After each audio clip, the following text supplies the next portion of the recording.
And they know it very well. They know it very well.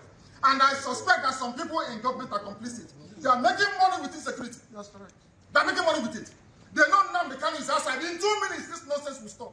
Who is the idiot? Who is the bagger? That will speak when I'm talking. Who is the fool? Who is the idiot? I ask. That I give an order in the east, and any idiot will counter it. Who is the bastard? I'm asking you. So, sir, nobody can. Sir, are you against? Nnamdi Kanu. No. Who is the idiot?